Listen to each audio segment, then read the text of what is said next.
Ele é graduado em Pedagogia e História pela Universidade Metodista de Piracicaba, tem mestrado e doutorado na Unicamp, na área de Filosofia e História da Educação, atuou como pesquisador em Turim, na Itália, e atualmente é professor adjunto da Universidade Federal do Espírito Santo, a UFES. Boa noite, professor Rodrigo Molina. Boa noite, Juliana, tudo bom? É um prazer aqui estar com você nesse importante espaço das redes sociais. Maravilha, o prazer é todo nosso. Professora, sua tese de doutorado tem como título Ditadura, Agricultura e Educação, a Exalc-USP e a Modernização Conservadora do Campo Brasileiro, de 1964 a 1985. Traça um pouquinho para a gente a trajetória aí dessa famosa Exalc, também conhecida como Luiz de Queiroz. Boa noite a todos e todas, né? Primeiramente, eu gostaria de fazer uma forma de eu me solidarizar, né, com os mortos aí que a gente está tendo pela pandemia no Brasil. Meus pêsames às famílias que perderam seus familiares. Já são mais de 68 mil mortos no Brasil, né, pela pandemia. 55 dias sem ministro da Saúde, sendo que nós temos um interino aí como militar. Também gostaria de me solidarizar com os professores e estudantes que estão enfrentando essa pandemia também, com uma série de problemas, né? Já estamos aí caminhando para 21 dias sem ministro da Educação. Um problema muito grave que estamos vivendo, sem contar que o nosso país está tendo barreiras para entrar, né? As divisas de muitos países estão fechando ao Brasil, como a Europa, os Estados Unidos. Então, gostaria de pontuar aí os meus pêsames a essa situação. E bola para frente, né? Bom, respondendo à sua pergunta, eu realizei as atividades de pesquisa, o meu mestrado, meu doutorado na Unicamp, né?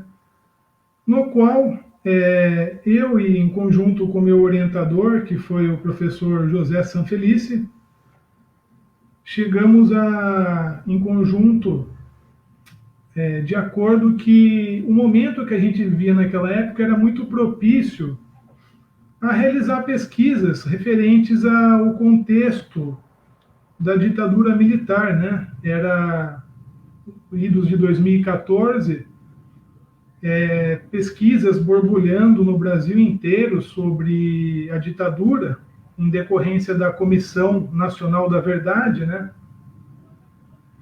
E achamos conveniente explorar essa temática tão importante, né, para o desenvolvimento da democracia no nosso país.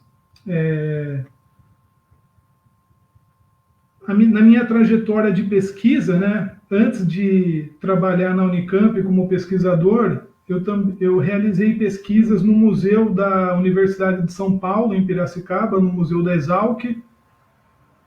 E foi um período muito interessante, porque eu era responsável por organizar o arquivo, realizar procedimentos de conservação e restauração de documentos naquele período. E no meio desse trabalho de mexer com documentação histórica, eu encontrei muitos materiais históricos, como fotografias, como fitas de vídeo, encontramos diversos documentos, né, que mostravam que a Exalc ela teve uma relação muito forte com a ditadura, né, por conta do projeto político, agrário e científico-educacional dos militares para o campo brasileiro naquele período. Então, era um material muito rico, a ser explorado, a ser analisado cientificamente, né? Por meio de metodologia, por meio de pesquisa, de teste, né? Testamos muito as fontes e relacionamos essas fontes primárias com a bibliografia. Realizamos muito trabalho de história oral com personagens do período também. E tudo isso a gente conseguiu transformar numa tese de doutorado aí após 4 anos de muita pesquisa, né? Estive 12 meses realizando pesquisas na Universidade de Turim, no departamento de História dessa universidade italiana, onde a gente teve um aprimoramento dos aportes teóricos e metodológicos da pesquisa. E eis que conseguimos finalizar a tese em outubro de 2016. Essa é uma das explicações do porquê estudar a Exalc, né? O segundo ponto é que a Exalc, enquanto uma unidade da Universidade de São Paulo, centralizada em pesquisas referentes ao campo, né, a agricultura, é uma das maiores universidades da América Latina que desenvolve pesquisas, projetos de extensão para essa área, né? E durante essa pesquisa a gente constatou aí que a Exalc teve um papel primordial para a promoção do que é muito conhecido na nossa sociedade enquanto Revolução Verde, né? Essa palavra é um pouco complicada, mas nada mais é do que você realizar uma modernização tecnológica da agricultura visando a maior produção de gêneros comerciáveis, né, na agricultura, como, por exemplo, foi no Brasil a soja, a cana-de-açúcar. Então, não só a Exalc, né, como nesse período da ditadura também ocorreu a criação da Embrapa, né, junto, por exemplo, com o Instituto Agronômico de Campinas e outras instituições estatais. Nossa pesquisa aí constatou que nesse período da ditadura,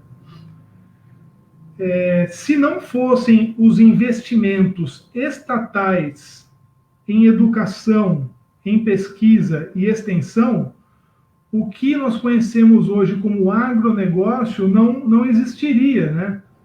Esse tal do agro, o agro que é pop, o agro que é tudo, que é fomentado nas propagandas de televisão, tudo isso foi possível graças ao investimento público estatal em pesquisa, em extensão, em educação, né?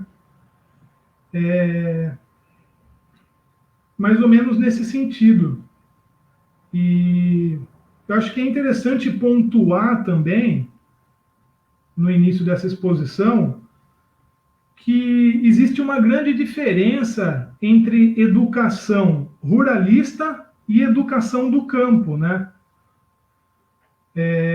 A educação ruralista, ela tem como objetivo atender aos interesses dessa classe ruralista, né, que historicamente no Brasil é baseada no latifúndio, que historicamente no Brasil é baseada na monocultura de exportação.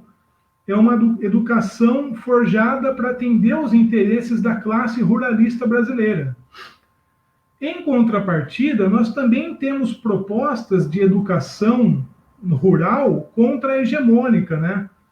O que hoje é denominado enquanto educação do campo, que é uma educação protagonizada pelos sujeitos do campo, né? Os camponeses, os indígenas, os caiçaras, os quilombolas, protagonizando uma educação que atenda aos seus interesses. Então é interessante a gente pontuar que existem 2 tipos de educação para o mundo rural, né? Essa educação ruralista, no qual a Exalc é uma das principais unidades da federação, uma das principais unidades universitárias aí que promovem a educação ruralista e a educação do campo enquanto um projeto contra-hegemônico.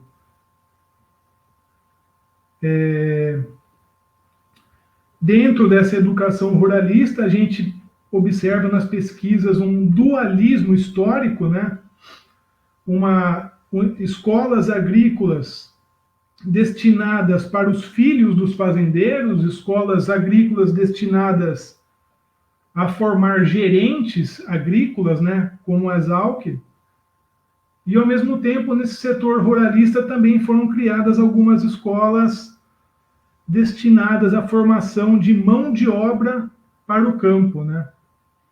Então, dentro da educação ruralista, que está fora da educação do campo, você tem esses dois tipos de educação. Uma educação para formar os filhos dos fazendeiros e uma educação formada para formar os trabalhadores que irão colocar a mão na massa, né? Essa é uma constante que a gente observa na história da educação do campo brasileiro.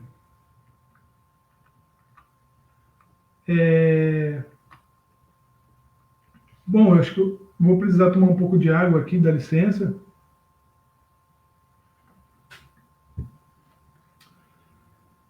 A Exalc, em Piracicaba, ela fica localizada na cidade de Piracicaba, né, no estado de São Paulo.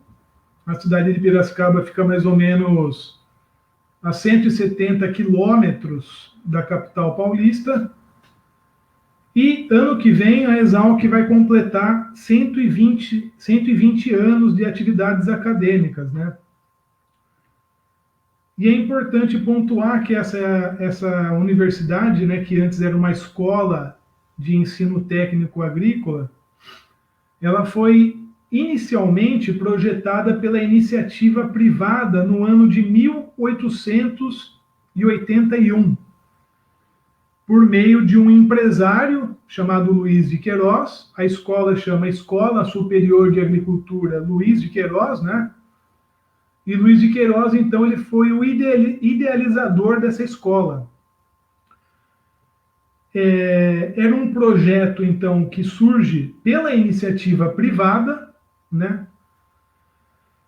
No entanto, esse projeto da iniciativa privada entra em falência e o Estado paulista socorre esse projeto e estatiza o projeto de construção da escola. Isso acontece em 1893, né? Então, a gente observa essa constante histórica, né, do Estado. O Estado está socorrendo a iniciativa privada, que ocorreu no caso da Luiz de Queiroz. Então, um projeto que foi projetado pela iniciativa privada foi estatizado e a escola foi inaugurada oficialmente em 1901, né? E nesses mais de 100 anos de história da escola, a gente observa uma constante aí, que é uma escola que atende aos interesses dos setores ruralistas brasileiros, né, dessa fração da classe dominante brasileira, especialmente a paulista, né, porque nós temos outras escolas agrícolas no Brasil. Em 1934, essa escola se torna uma unidade da Universidade de São Paulo. A Universidade de São Paulo foi fundada em 1934 e, junto com a fundação da Universidade de São Paulo, a Exalc se torna uma unidade da USP, né? E, historicamente, essa instituição, então, nesses 120 anos de história dela, ela tem promovido educação, pesquisa e extensão, atendendo aos interesses da propriedade privada, dos setores latifundiários, né, e do capitalismo rural brasileiro. No entanto, lógico que existem as forças contra-hegemônicas, né, especialmente na década de 80, dentro da Exalc surgem propostas voltadas para a agroecologia, propostas para uma agricultura sustentável, propostas de agricultura que não seja atrelado a esse mundo do agrobusiness, né, do agronegócio.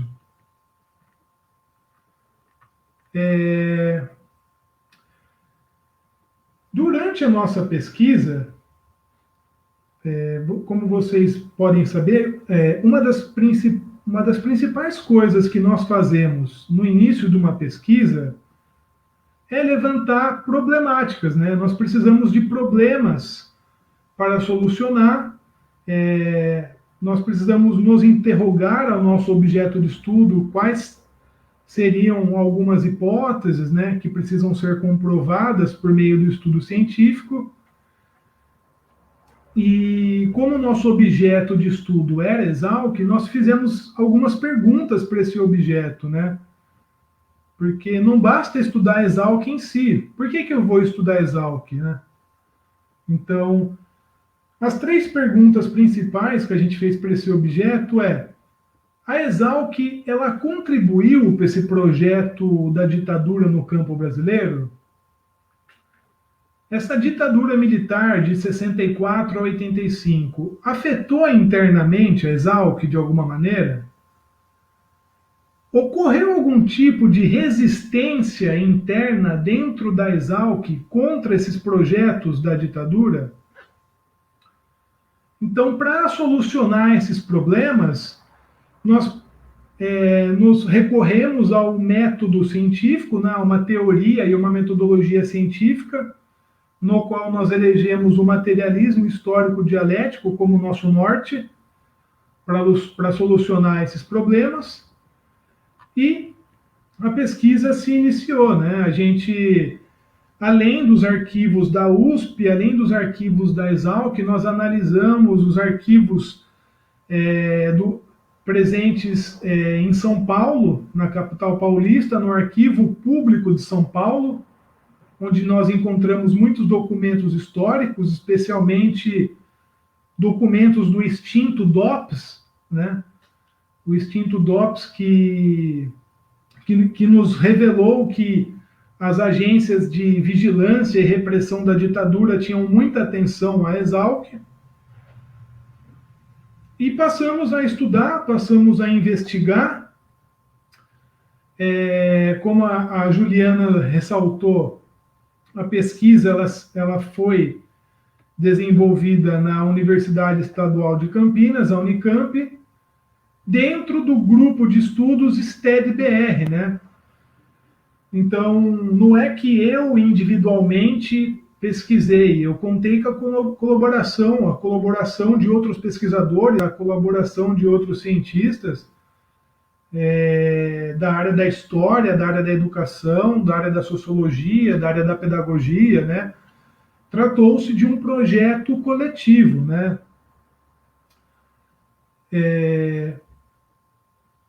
E como nós elegemos o materialismo histórico dialético como nosso norte, é importante destacar para vocês que esse método de pesquisa ele compreende basicamente que a sociedade, em última instância, ela é determinada por questões políticas e econômicas, né? Embora seja importante estudar questões culturais, questões outras como das pedagogias que eram implantadas dentro dessa escola, mas é importante destacar que essa escola, essa unidade da USP, que é a Exalc, ela não é uma ilha isolada da sociedade. A Exalc, ela faz parte da Universidade de São Paulo, faz parte do Estado de São Paulo, faz parte de um país que se chama Brasil. Então, muitas das coisas que acontecem nessa instituição são reflexos da sociedade que a gente vive, né? Ela não é uma entidade particular isolada do mundo. A instituição escolar, ela está totalmente atrelada a outras instâncias da nossa sociedade, né? Então, por exemplo, como nós vivíamos a ditadura militar, Por que a ditadura militar interviu dentro da Exalc? Porque a Exalc faz parte dessa sociedade que estava sendo regida pelos técnicos do regime, né? Então, e a Exalc, enquanto uma instituição do Estado, ela tem obrigações com o Estado, e o Estado era um Estado técnico-militar naquele período, né? Então é importante a gente frisar que as particularidades, elas estão relacionadas com as totalidades. Questões de nível microscópia estão atreladas com questões de nível macro, né? Uma questão local de uma escola localizada em Piracicaba, ela está relacionada com questões nacionais. Não existe uma instituição escolar, não existe uma escola isolada. Não dá para eu entender uma escola, não dá para entender uma instituição se eu só olhar para dentro dessa escola. Eu tenho que relacionar o interior dessa escola com o exterior dessa escola. Porque muitas coisas que acontecem dentro daquela escola são reflexos de determinantes que estão exteriores a ela. Então,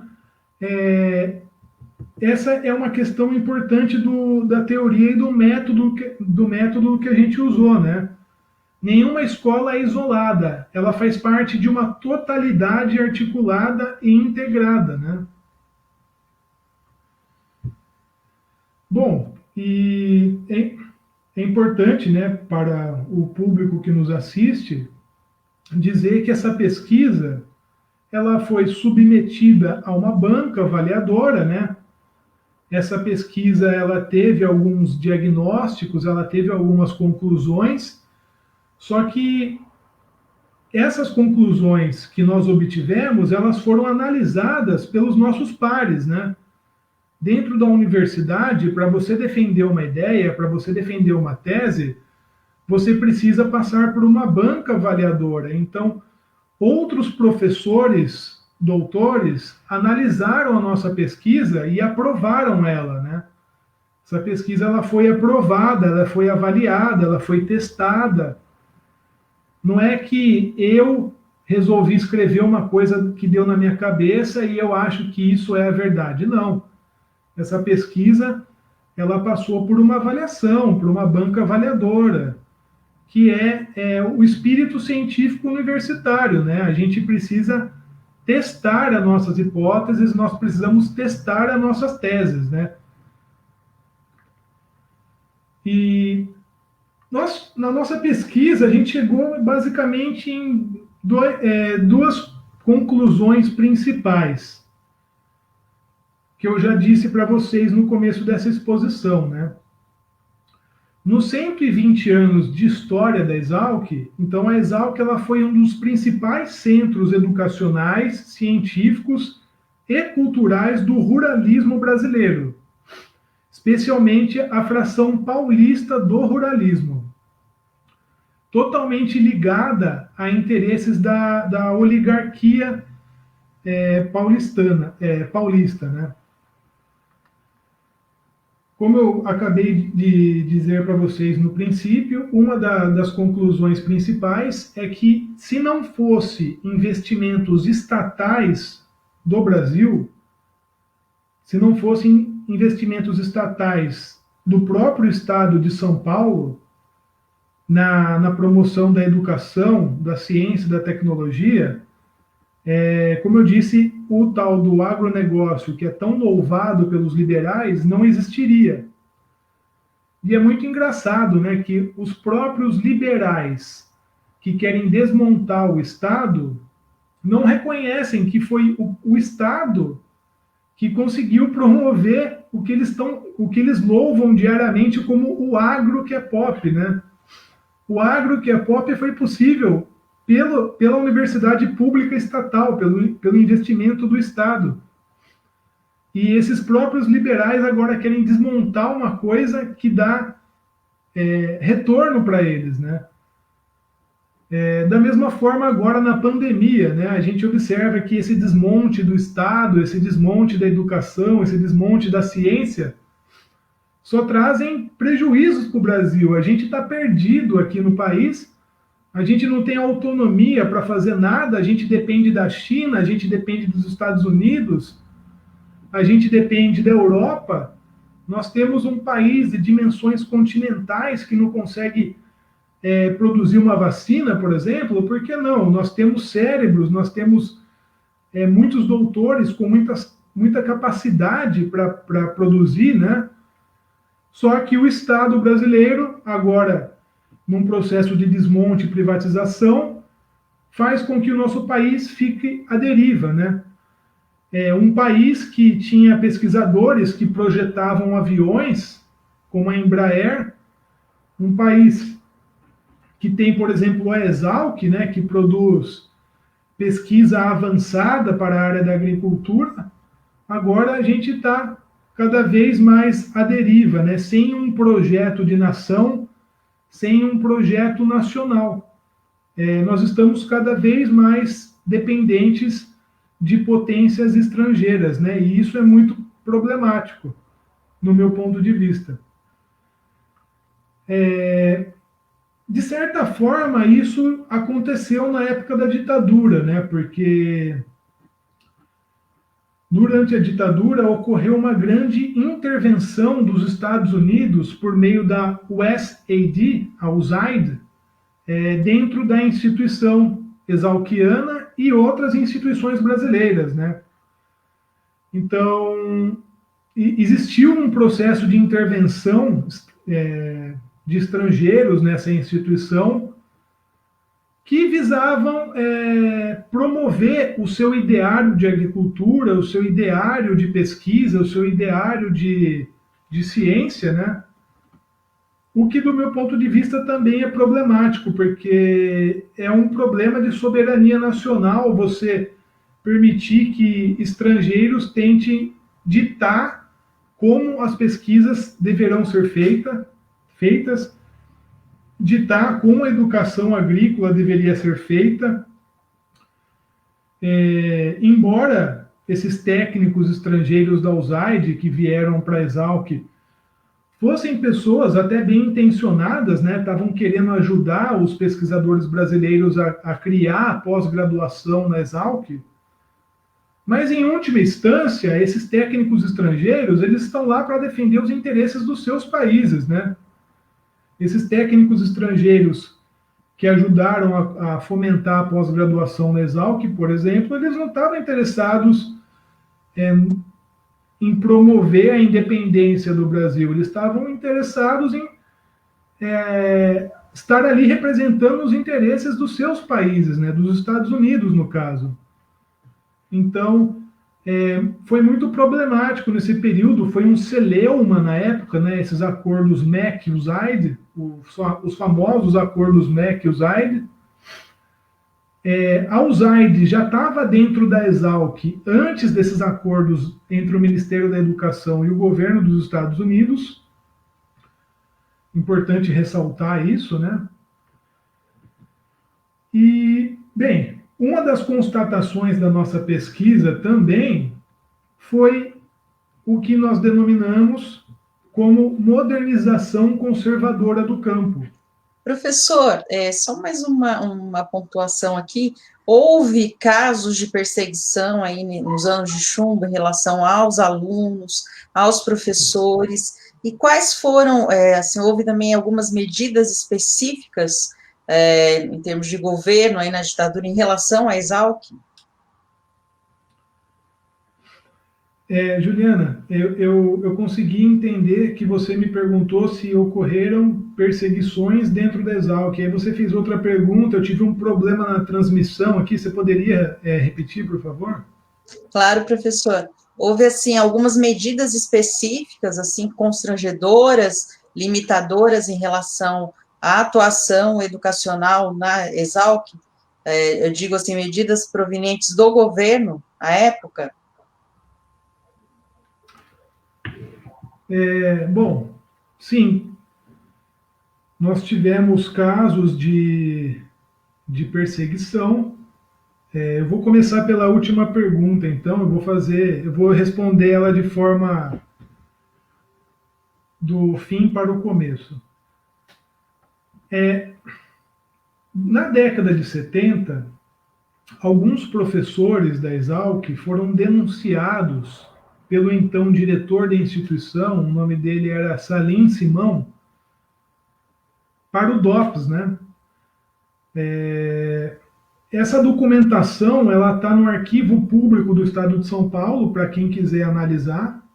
Não é uma invenção minha, isso está documentado.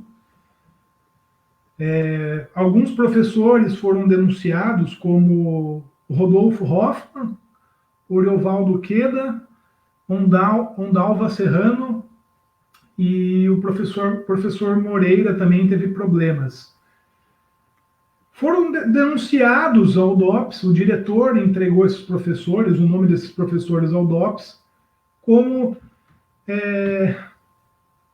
brincando agora, né, como elementos que promoviam a balbúrdia, né? O que esses professores faziam? Eles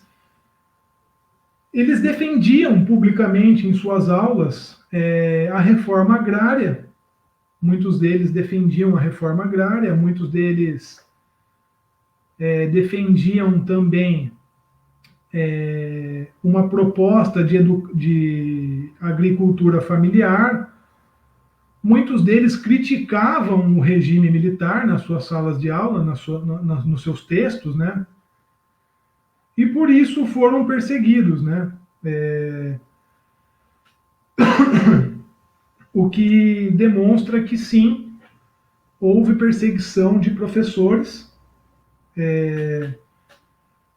Alguns estudantes da Exalc também sofreram perseguição. Um caso emblemático aí foi de um estudante que se chamava Paulo Marcomine. Esse estudante ele foi entregue pelos colegas da escola e pela direção da escola aos aparatos de repressão, porém, em um contexto pré-golpe de 64. Ou seja, a nossa pesquisa também diagnosticou que a perseguição e a repressão ela já estava acontecendo antes do golpe de 64. Esse estudante, ele numa sessão de trotes, ele teve os seus pertences sequestrados, e esses pertences e o nome dele foram entregues à direção da época. A direção da época era do diretor Hugo de Almeida Leme, e esse diretor da escola entregou esse aluno e seus pertences pessoais, que foram sequestrados, para a repressão, para a polícia da época, né? Então, esse documento, mais uma vez, eu não estou inventando isso está documentado, vocês podem ter acesso a esses documentos, se vocês quiserem. Eles estão no Museu Luiz de Queiroz, da USP, vocês podem, se vocês quiserem analisar os documentos, eles existem. E outro aluno, né, na época, o aluno que se chamava Rodolfo Hoffmann, ele foi entregue pela direção da escola também, após o golpe de 64, nos primeiros dias após o golpe, ele foi entregue por um diretor, ficou 50 dias encarcerado de forma totalmente ilegal, pois foi preso sem mandato, né? Após... Ele narra, né, que ele estava numa aula, foi chamado pela Bedel da instituição para se apresentar na direção. Ao chegar na direção da Exalc, estava o diretor lá junto com os militares, e esse estudante foi automaticamente levado para uma delegacia e ficou encarcerado aí por 50 dias. Tem um caso de um estudante também, se chamava Luiz Irata. Esse estudante ele era militante de esquerda, isso em 1968. Ele era um estudante muito ativo, participava até da comissão de formatura da sua turma de agronomia, né? E o Luiz Hirata, ele teve que entrar para a clandestinidade aí, e na década de 70, se eu não me engano, em 74, ele foi assassinado na sede do DOPS em São Paulo, né? Então, o Luiz Hirata aí foi um exalquiano que perdeu a vida em decorrência da sua militância, em decorrência de tentar lutar por um mundo melhor, né? São pessoas que lutavam pela volta da democracia no Brasil, né? Lembrando que os brasileiros só puderam voltar a votar para presidente em 88, né? Após cerca aí de 25 anos após o golpe de 64, após 25 anos os brasileiros puderam voltar a votar para presidente. Mas enfim, respondendo sua pergunta, Juliana, ocorreram sim perseguições. Um estudante, um exalquiano, foi assassinado, o Luiz Hirata, infelizmente perdeu a vida, né? E é muito complicado, né? Porque a gente vive uma conjuntura atual, uma conjuntura política contemporânea, que a gente vê muitas pessoas defendendo a ditadura, inclusive a nossa autoridade máxima aí, né, da presidência, defendendo publicamente torturadores, defendendo publicamente a ditadura. É uma coisa muito constrangedora, né, para a gente que está numa democracia, num Estado democrático de direito, aí tem que ficar escutando isso diariamente, né? Professor, tem um comentário aqui da professora Maria Leite. Ela diz que morou com uma moça que foi presa e exilada política por sua participação no movimento estudantil. Os irmãos dela, recém-formados pela Faculdade de Piracicaba, foram demitidos sem qualquer causa do Instituto Brasileiro do Café, sendo que eles não tinham qualquer participação na militância dela, ou seja, sobrava para todo mundo, né, que eles desconfiassem de alguma coisa. Pois muitos inocentes aí foram prejudicados, né, por conta de...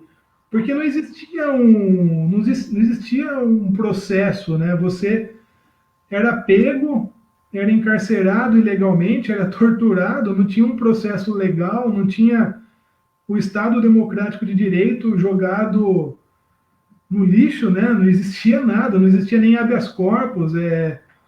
Foi uma loucura esse período aí. Eu imagino. Agora, professor, você trata na sua tese também de um assunto que nos chama muita atenção, né? Como se deu aí sob a égide do capitalismo essa questão desse termo que você utiliza, né, da modernização conservadora do campo? Pois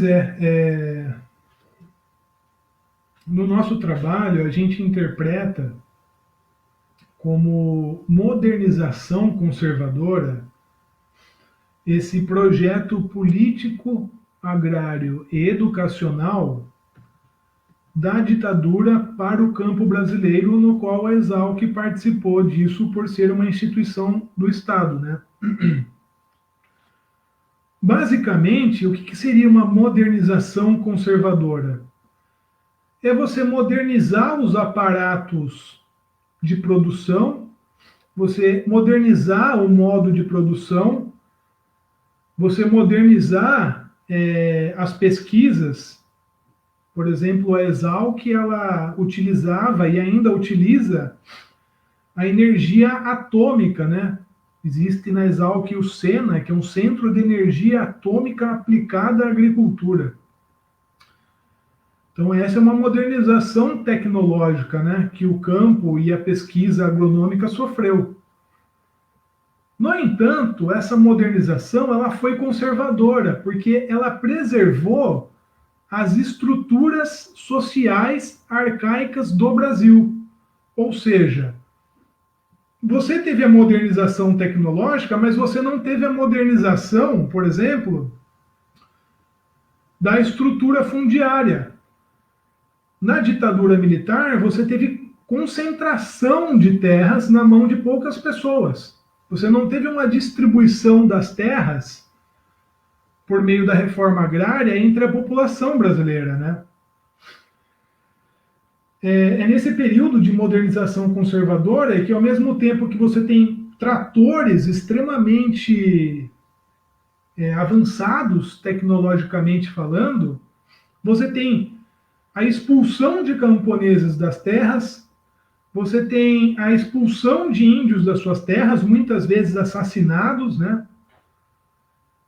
Quilombolas, caiçaras, caipiras, todo o conjunto dos povos do campo sofreram com esse processo de modernização do campo.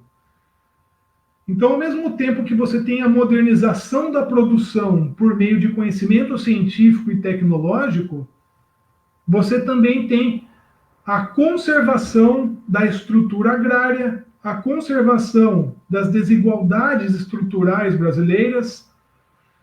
Você tem a conservação, por exemplo, do trabalho análogo à escravidão, que até os dias de hoje nós temos isso, né? Basta vocês verem os relatórios da Comissão Pastoral da Terra, basta vocês verem os relatórios do próprio Ministério Público Federal. Vira e mexe, a Polícia Federal pega trabalho escravo em fazenda aí, né? Agora pouco, né? Mas há um tempo atrás isso, geralmente a gente via muito isso na mídia, né? E não é que isso acabou de uma hora para outra, né? Isso continua. Então, didaticamente, explicando, a modernização do campo foi isso. E a Exalc fez parte disso. Porque a Exalc, ela promoveu ciência, promoveu educação, promoveu extensão para a modernização tecnológica do campo. A ciência que colaborou com a modernização dos modos de produção no meio rural. Mas, ao mesmo tempo, a conservação de um país extremamente desigual, de um país extremamente arcaico, né? As estruturas coloniais brasileiras que ainda perduram, né? No século XXI aí. É basicamente isso que nós entendemos na nossa pesquisa enquanto modernização conservadora. Não sei se ficou claro, Juliana. A gente não... Bem, professor, claríssimo. Professor, eu sei que você está trabalhando muito aí, mas sobra algum tempinho para alguma leitura de quarentena? Conta para gente. Nossa, tá difícil, né? Com essa pandemia, a nossa universidade aqui, eu trabalho na Universidade Federal do Espírito Santo, aqui na cidade de Vitória. Embora nossas atividades estejam suspensas por causa do coronavírus, da pandemia, embora as aulas estejam suspensas, nós continuamos desenvolvendo as nossas pesquisas, os nossos projetos de extensão. Eu particularmente estou muito cansado, né? Eu acho que eu estou trabalhando muito mais do que eu trabalhava nessa pandemia. Existe o mito da universidade parada da pandemia, mas a universidade não está parada. Tem muita pesquisa sendo feita aí para combater a pandemia, para combater a Covid. Embora a universidade brasileira esteja sendo desmontada, nós continuamos resistindo, fazendo ciência para atender os interesses da população brasileira. Mas, quando sobra um tempo, eu gosto muito de ter contato com a literatura antes de dormir, né? Naquele momento de relaxamento. Eu até trouxe uns livros aqui. Com relação à literatura, eu tô lendo o novo livro do Chico Buarque, né? Eu recomendo para vocês. O livro chama Essa Gente. É um livro muito bacana para dar uma relaxada. Eu gosto muito do jeito do Chico escrever. Estou lendo também, com saudades do Maranhão, né? Porque antes de estar no Espírito Santo eu trabalhava na Federal do Maranhão, então, para matar essa saudade do povo maranhense, estou lendo Ferreira Goulart, Poema Sujo, muito bom também, muito gostoso de ler, uma leitura rápida. E leituras acadêmicas, eu estou retomando a leitura do professor Sanfelice, o Movimento Estudantil, a UNE na Resistência ao Golpe de 64. É um livro muito bacana. E também estou lendo o livro escrito pelo meu orientador da Itália, no período que eu fiz o sanduíche em Turim, o professor Ângelo Dorsi, que está com uma nova biografia do Antônio Gramsci. Essa edição aqui ela é em italiano, mas nós estamos providenciando a tradução desse livro para o português. Possivelmente será publicado aqui no Brasil pela Expressão Popular. E basicamente isso é a leitura que eu recomendo para vocês. Muito legal, vale a pena. Professora Gilberto Santana aqui diz o seguinte: o Centro Acadêmico da Luiz de Queiroz teve participação ativa no movimento universitário pré e pós 1964, presentes na UEE, União Estadual de Estudantes, e UNE, União Estadual de Estudantes. EUNE, seria possível homenagear os seus colegas presos, torturados e mortos nesta live?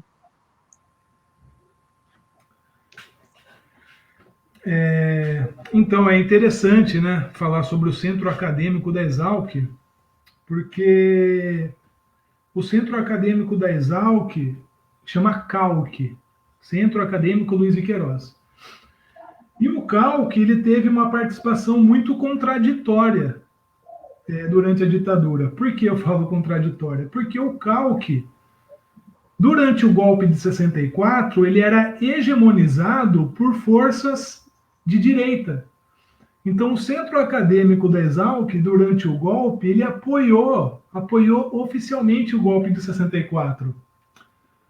No entanto, durante a ditadura, eles se arrependeram desse apoio e começaram a combater a ditadura. Isso você observa na igreja, você observa na imprensa, né? A imprensa apoiou o golpe de 64, mas depois se arrependeu da ditadura, né? E o Centro Acadêmico da Exalc não foi diferente. E esse Centro Acadêmico da Exalc, esses estudantes da Exalc, na década de 80, eles promoveram, junto com a Unimep, né, que é a Universidade Metodista de Piracicaba, 2 congressos da UNE, na cidade de Piracicaba, na década de 80, ainda sob a ditadura. Então, o CALC participou desses 2 grandes congressos da UNE em Piracicaba na década de 80. Na época, Piracicaba estava sob gestão de um prefeito que chamava João Herman Neto, se eu não me engano. E a cidade de Piracicaba ela foi vanguarda aí na luta pela abertura democrática, né? Em 80 e 82, promovendo, junto com o movimento estudantil exalquiano, o movimento estudantil da Unimep. A Unimep foi uma grande base de luta contra a ditadura. E então tem essa contradição, né? No golpe, o CALC apoiou a ditadura, mas na década de 80 apoiou a abertura democrática junto com a UNE, né? Muito interessante esse processo. Maravilha, professor. Bom, muito obrigada por ter tecido em reverso comigo hoje. Vida longa ao seu trabalho, às suas pesquisas e à sua militância. Um grande abraço, professora. Obrigada. Obrigado, Juliana, e agradeço os espectadores aí. Espero que eu tenha contribuído de alguma forma para a pesquisa de vocês e até para os nossos futuros debates, né? Espero estar conversando e estou aberto a críticas, a sugestões. Quem quiser se comunicar comigo, o meu e-mail é molinaprof@hotmail.com e estou aberto a críticas, a sugestões e a novas conversas. Muito obrigado a todos. Obrigada, professora. Até mais. Eu teci em reverso hoje com o professor Rodrigo Molina. Acabamos essa live, vamos encerrar com mais uma leitura de um poema do meu professor Bertolt Brecht. A 10ª primavera. Na 10ª primavera do exílio, o mundo treme com os ataques do carniceiro. O que deixa verde os fechos da minha mala de manuscritos não é a primavera. Um beijo para vocês. Na semana que vem, o texto em reverso com a professora Maria do Carmo Leite. Nós vamos falar sobre a educação em Cuba. Até lá. Tchau.